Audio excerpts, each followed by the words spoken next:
Perfect. Hey, J2H community, this is Coach Risha, and we have a special guest today who's going to talk to us about whole foods and preservatives. I know during our courses in the J2H community, we talk about different types of juicing and how we can incorporate it to keep our bodies healthy, to help heal our bodies. But now we have Coach Lee here who actually works at a facility where she helps people lose weight, teaches them about nutrition. And so I want to welcome Coach Lee today as she talks to our community about getting healthy. Well, thank you. Thank you for having me here. I'm No excited to worries. talk about one of my favorite topics ever, food.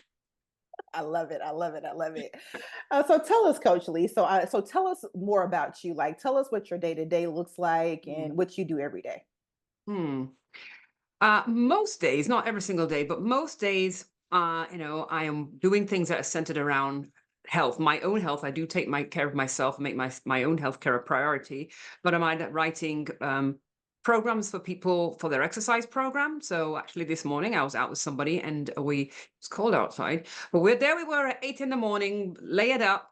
Doing an exercise, and it was to help her be accountable and do the thing and get out and break that uh, habit that she's got into of Sundays where not a lot happens Mhm. in movement wise. So one way to help that client was to join her first thing in the morning when she could show up and be outside, and we worked out outside, and so it was excellent.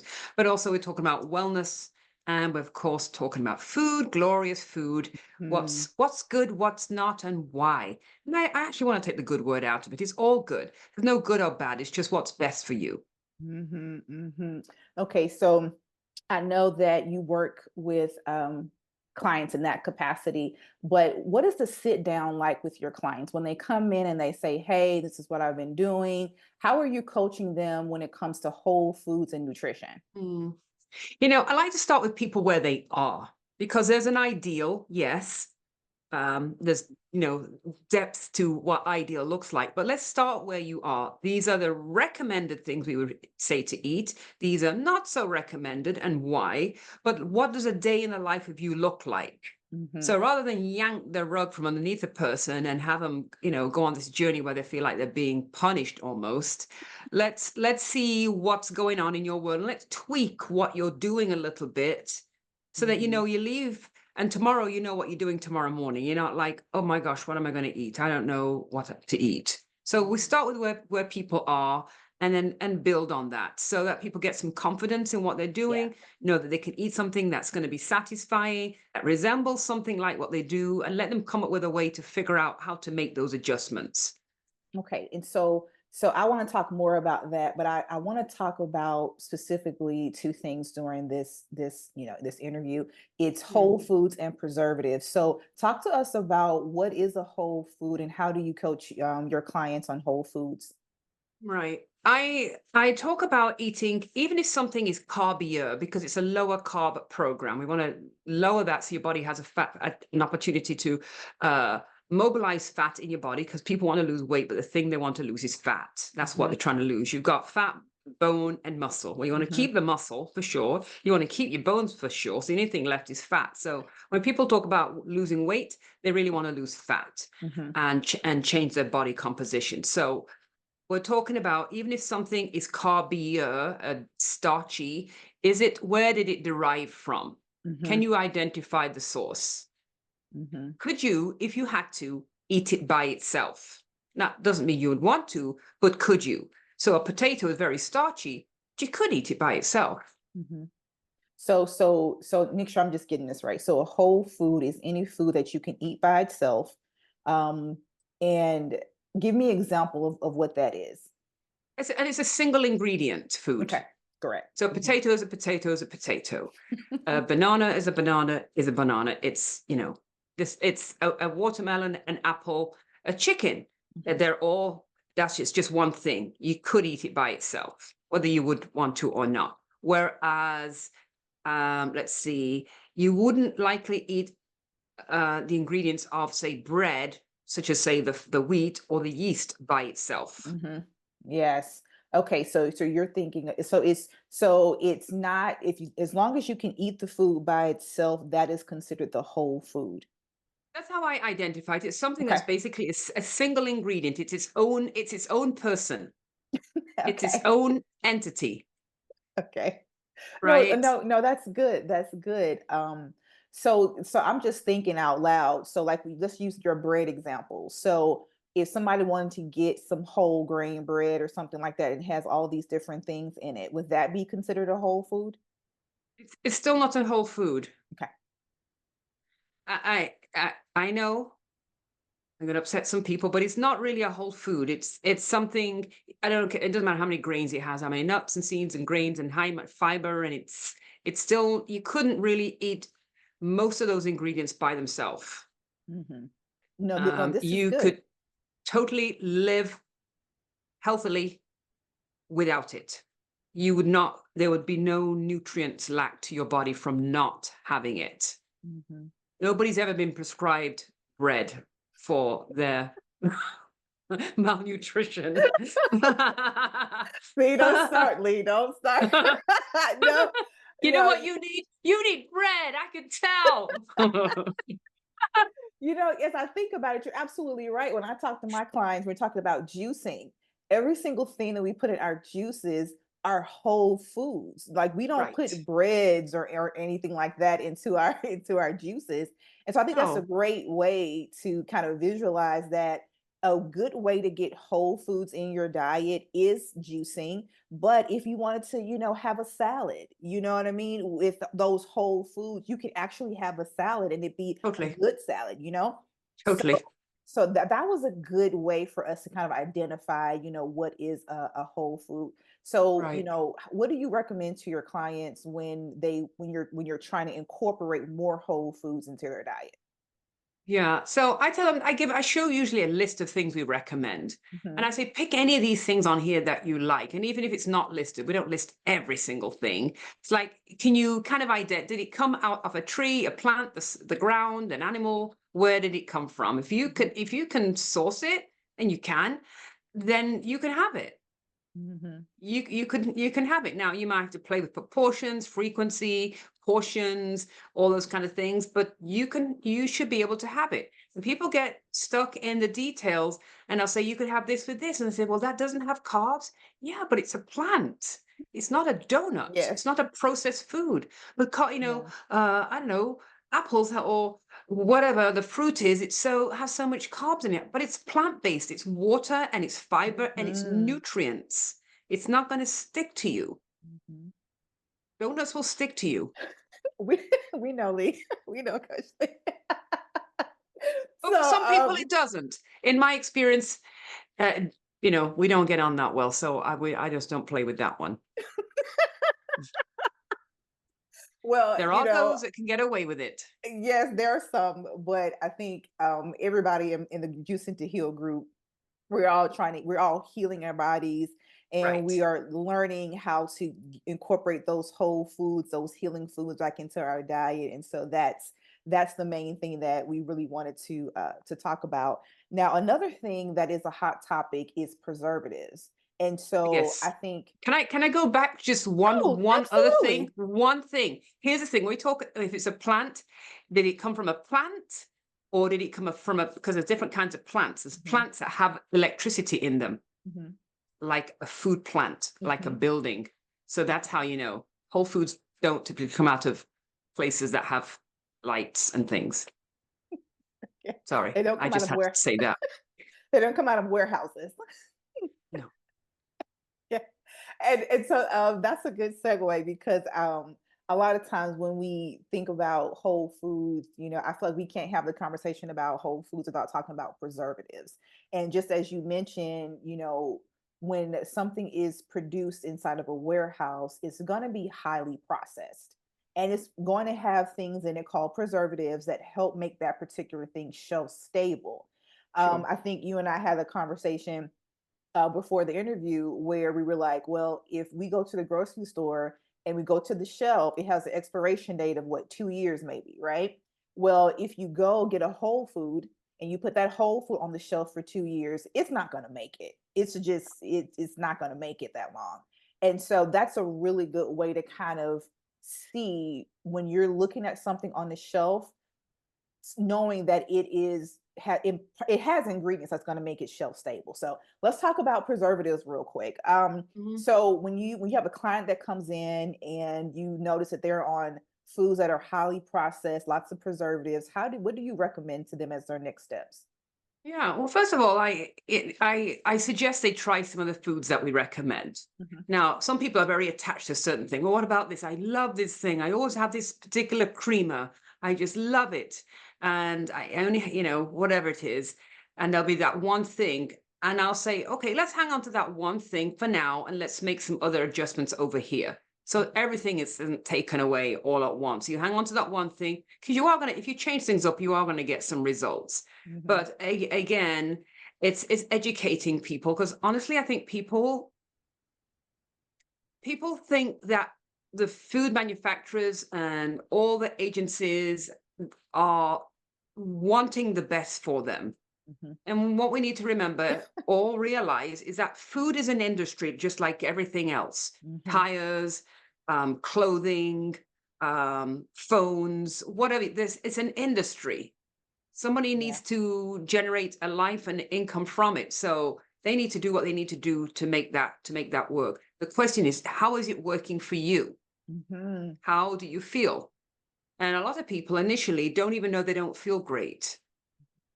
They chalk it up to aging. They have joint pain, they have puffiness, they have bloating, they have constipation, they've got whatever's going on with their skin, hair, not sleeping. And they think it's aging and they think they're supposed to feel like they're spiraling down. So sometimes they don't even know that the food might be the issue. Yeah. So I encourage them, let's try this. Do what you can, start where you are, and then try these foods within the realm of the ones that you like and see what happens and see how you feel. Because Mhm. it is kind of scary and we're all very, very emotionally attached to food.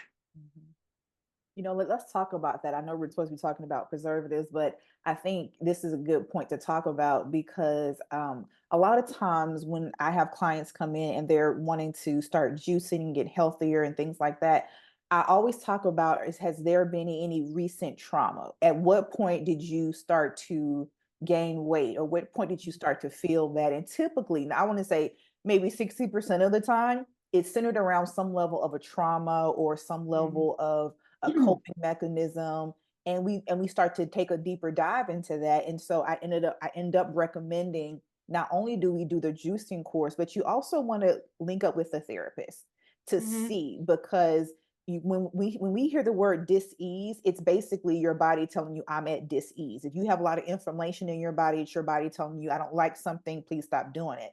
But because we ignore those things, just like you said, we end up with these coping mechanisms when we feel comfort because it feels good and we hide behind them. And so a lot of times, that's part of the journey to healing, not just physically, but also mentally, Right. emotionally, and even Right. spiritually. So Right. to your point, yes, that's definitely something. Is there anything else you can share about how people in our community can recover quickly when it comes to those Mm. emotional traumas? What kind of things can they do to identify those traumas? Yeah. I think to your point, having therapy or somebody that can kind of help them tap in, because most of us don't really have that level of awareness, to be honest. Yeah. We've been doing what we've been doing for so long that we're not even aware of it. It's just a habit, it's a routine, it's cultural. That's what we do in our family. And even just this last day or two, I spoke to somebody and they were talking about the way that their cravings for certain things to eat, and they're on medication to help with appetite control, and they're like, is this ever going to get better? I'm like, to some extent yes, but you got to figure if you're 40, 50, 60 years old, you probably, unless something happened in the last few years, not hormonally or health wise, but habitually you've probably been eating that way for decades. Yeah. So this is it's not impossible to change, but you will have to be really wanting to work on it, and it's going to take ongoing work to change those neural pathways and develop a different relationship with food. The cravings are not just going to go away. You can have all the drugs you want. If that's where your mind goes, um, it's going to take some Yeah. undoing. And it's, for me, it goes back way back to childhood. That was a Mhm. habit. It was a pattern. Mhm. I ate for comfort. Mhm. For a lot of reasons. So you got to catch your mind and make some different thoughts about it. It's not it is simple, but it's not easy. That's good. It's simple. And when I say, I try to encourage people, who come into the group, to our community, to realize that, like you were saying, like we have to get on the bus. And we don't want to make it challenging, and we don't want to make it this big mountain that we have to climb. My favorite motto is, when you want to eat an elephant, you eat an elephant one spoonful at a time. And so when you think about your healing and your health that way, it makes it easier for you to break it up into chunks. And I think one of the things that you said, when your clients come in, you ask them, where are they now, and what kind of adjustments can you tweak in order to move to your next and to see some progress. And so I think that's the same kind of method we take too. It's a gradual method of incorporating juicing and seeing how your body feels, and then and gradually eliminating one or two things at a time versus being punished for trying to Right. eliminate everything. Right. I mean, I've just come off this little project. It was a 4 week. It was called a Little Black Dress Project, Hmm. and um, at the end of the 4 weeks, and it was different, a little bit different from what I normally do. It was a program I joined, and it told you what to eat for breakfast, lunch, and dinner. Hmm. Not terribly different from what I already do, but there were some differences. Yes, Hmm. some omissions of food that I absolutely love, and I've not had it in 4 weeks, and I feel okay. And I'm like, well, maybe I'll just keep doing that for the rest of the Hmm. year because I'm on a good roll Hmm. and I'm already kind of made that adjustment mentally. There was one of the ingredients on there. It was a green smoothie. Hmm. And then I guess you're supposed to click the hyperlink and see what was in that green smoothie. I think there was some fruit in there, but I decided, you know what? What's a realistic and sustainable thing that I'm willing to do and I can do? Hmm. I'm going to make my own version of a green smoothie. I'm going to Hmm. cook some broccoli in broth and blend it down. That's my green smoothie because it was Hmm. easy, easy, easy, easy. The other things Hmm. may have required buying more different things. I didn't really want the fruit component. So I just did broccoli and pureed that down easy. And that was my green smoothie. That was my version of it. So, And let's it's talk fine. about that, because that's what we, incorporate here at Juicing to Heal, is that we value the creativity and innovation, and being able to say, and even how I teach people how to juice, find water rich foods, then find your high nutrient food, and then find your, creative addition, and you can make up whatever you want. Right. And you did it for, just like yourself. You did it for yourself. I don't know if I can make broccoli a smoothie, Lee. I don't know if I can do that, because I tend to be, but I do see where I can add, like I love pea protein. Like I love pea powder. And so, when I'm sprinkling it on everything and putting it in my smoothies, they're like, what is that? I Right. absolutely love it because I love vegetables. And so And that you could pea put the pea protein in that thing as well Mhm. and make it some protein or whatever. Exactly. I actually sometimes put some collagen protein powder in there on sometimes and blended it in that. I can't taste it, but it's in there. So you can play around with it. But that was Mhm. just a version of something I could do super easily. I bought a big bag of pre-chopped broccoli florets, then containers of broth, put them together, blended with a hand thing, done. And so I'm gonna keep doing it. And then I made enough, you'll be Yeah. proud of me, to put in the little separate little like mason jars or whatever. So I had Mhm. like three of them stacked up in the fridge ready to go. Mhm. I love Um, it. yeah, I love it. I love it because I feel like you're curating your health for you. You're curating it for you, and I think that's the part that I want to just encourage everybody, is that once you learn the information, curate it for your own taste, curate it for, because I don't eat avocados or bananas, and so some people do. And so again, curate it to however you want to do it, and then you move forward from there. But again, this is about eating a very large elephant one spoon at a time, spoonful at a time, doing it gradually, and loving your body in the most loving way and gradual way as possible. Okay, exactly. so we're going to get back to preservatives because we digressed a little bit. Yes, All right, so we know that a preservative is something that, just the layman's terms, it's something that helps a food be shelf stable. And so right. I tell a story when I go into a grocery store. When you look at all of the shelves, you have to realize that those foods have something in them to help them become shelf stable. And then you Right. go over to the produce section, which is where the whole foods are. Right. And again, that food's not going to be as shelf stable as the ones that have Right. preservatives. All right. And so now let's talk about, again, you mentioned a list of recommended foods that you offer people as a way to help them eliminate those those foods with preservatives. Can you talk more about that list? Is that list on your website so that way Very our exclusive list. well, let us know how how the group can find the list. I mean, Yeah, I know we can do a Google search, but I think sure. if you And already it's have gonna that be list. really any foods and well, I wouldn't say any fruit, but a good selection of the lower glycemic fruit. I'm working with people who Mm, want to lose weight. So some people love fruit and eat fruit several times a day. That might be too much for them based on the results that they're trying to get. mhm. But really, pretty much any leafy greens, any mixed greens, bok choy, raw mushrooms, any of those vegetables, cooked any way that you like or not. And then thereafter, pretty much any vegetable that you like. And if you only like three, eat those three. Mhm. So you're saying the produce section, basically anything in the produce section, or based mostly in the Anything, produce section. Yeah. pretty much. Go the outer circumference of the store Mm, that's good. That's good. because that's where the fresh stuff is. That's the stuff in the fresh stuff or in the fridge, whether you're Mhm, having meats or dairy or if you're having yogurt or any, they're all on the outskirts. mhm. They are. Pretty much. And by the way, frozen vegetables are just fine. They're freshly frozen. They are fine. They really are. Yes, they are fine. Let's talk about that a little bit more too.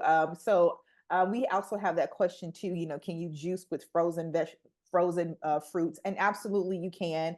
Mhm. Because I believe that there's places where people don't have access to fresh food like that, and so I encourage them to go ahead and just buy the frozen fruit and juice it, unthaw it as necessary. And you can do the same thing with anything else. And so, yeah, let's make sure we encourage people to use Totally. frozen fruit if necessary. What else did we have? Um, and so, one of the final questions, or one of the final things I think we should talk about is how do you go about identifying a food or a preservative and preservatives in food? And so, one of the ways I do it, and you can share, how you do it, is I look at the ingredients because it's easier for me to just put my eyes on and understand that this particular ingredient is a preservative. Not only does it help me identify it, but it also educates me. So that way, if I see it in anything else, it helps me learn, it helps me grow and develop Right. versus just kind of doing oh, well, it's on the shelf, it has a preservative, yes, but let's go a little bit deeper and look at the ingredient list. And so sometimes you may have something that may have, that may say natural or natural flavors and all these kind of deceiving words on the packaging, but you're never deceived by the ingredients.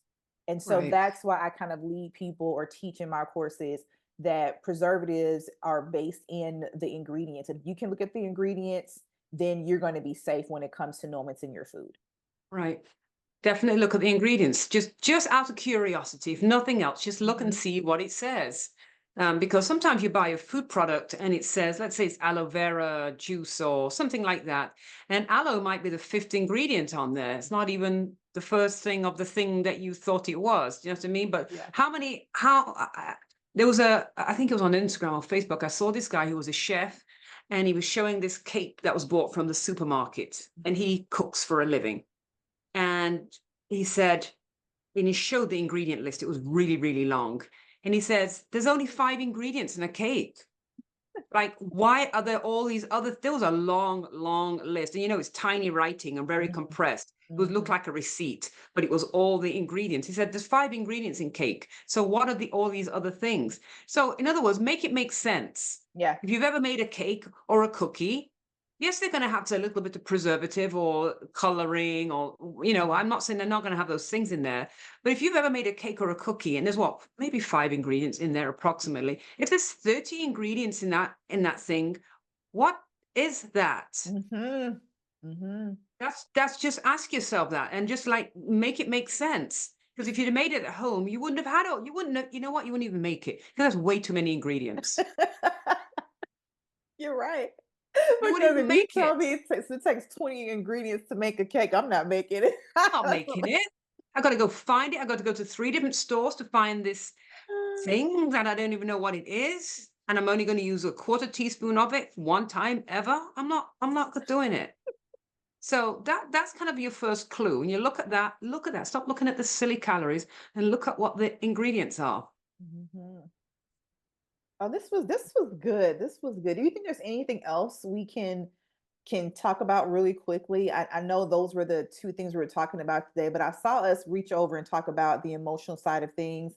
Was there anything else that you work with your clients with that you feel like would be helpful to our community?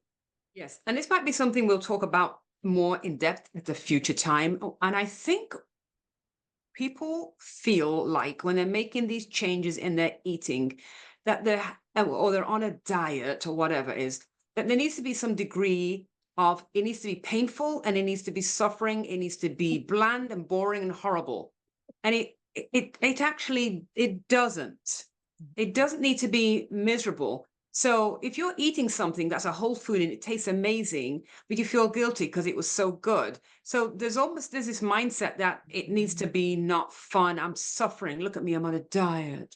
It doesn't, that's not what it has to be. You can find joy in really good, nature produced really good food, It did. actually.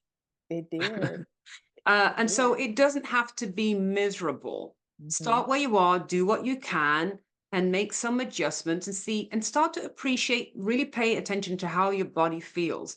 Because I know repeatedly I've had people that after just 1 week, 7 days, 5 days, felt better. They said, my joints aren't tight anymore. I don't have pain. I'm not as puffy. I feel better in 5 to 7 days of changing your Yeah. diet. Yeah.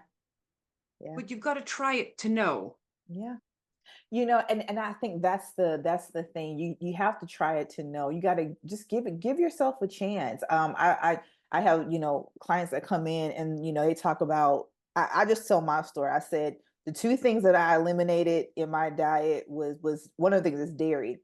And as soon as I eliminated dairy, my body gets kind of deflated. And I no longer have joint pain. um, Eliminating dairy was one of the best things that could have happened for me. I feel like I'm 24, you know?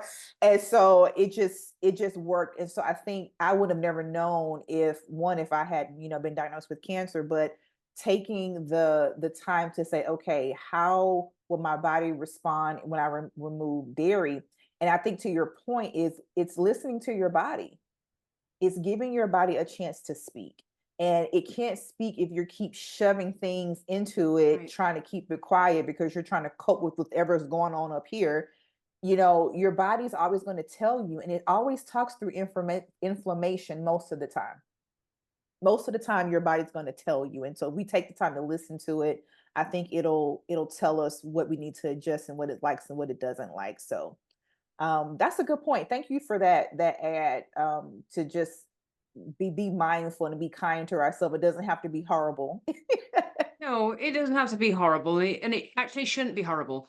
I heard somebody speaking the other day, and she said, you're on an eating plan or whatever. Like maybe this is not the preferred fruit or the ideal or whatever, but it's also how you approach it. So if you can eat it, even if it is the best thing, you can have peace about it. Then just have peace about it and go on. If you're having guilt and shame and you're worrying about it, then that's your inner being telling you maybe you should stay away from that thing. So Mhm, you're causing that fight with yourself, then step back. If you're going to know that you're going to mhm. bemoan having eating that thing for the next 6 weeks, shouldn't have had that pie. Well, then you shouldn't have had the pie. Then don't, if you got signals before you approached it, just so listen to yourself. Yeah. And if you do have it, enjoy it and move on. You It's know what we're over. gonna do? We're gonna come back for a second interview and we're gonna talk about Thanksgiving. We're gonna talk about Oh, Thanksgiving because oh man. I feel like I've been wanting to kind of help motivate and curate like a because so for me back in the day when I still do this for Thanksgiving, I cook my own food and bring it to Thanksgiving because it's like the wild wild west sometimes. And I'm like, I have no idea what's in this food. And I don't want to go home hurting and my body's Right. just inflamed. And so I was Right. thinking about trying to curate some juices and a meal Right. plan, just recommended for Thanksgiving. But um, we're gonna come back and talk about that because I know that you can probably give us I some have a lot to say information. about Thanksgiving. I bet you do. A lot. I probably lose. I'll probably, if I gained any fans here today, I will lose them on that one. No, no, that's good. No, no, no, we need this, and I love the sharing. Speaking of which, how can people reach you out there if they want to get in touch with you? Yeah, I'm on Instagram, coaching by Lee, Mhm, and so you can reach me there, and you can reach me at my website, which is mhm. becoachedbylee.com. Be coached by Lee, and Lee Lee, not any other clever way to spell it. And those are two good ways. I'm on Okay, LinkedIn by my name, Forrester with two R's. So those are okay. three good ways. Okay. Well, I mean, we're going to have you on again because I feel like, you and I have a connection when it comes to how we help people. It's very similar. And so I think bringing you on to help people just work on their bodies. And then you're also your experience, in your everyday job of helping people and your clients with just how to meal plan and foods. I think that's going to be something that I want to, include in our community, not just Yeah. juicing, but also include Hmm. foods as well to help our bodies heal. So thank you so much, Coach Lee, for this. Absolutely. I know this was short and sweet, but I think we this was full of value add information for our communities. And so I just really appreciate you for coming on. And so until next time.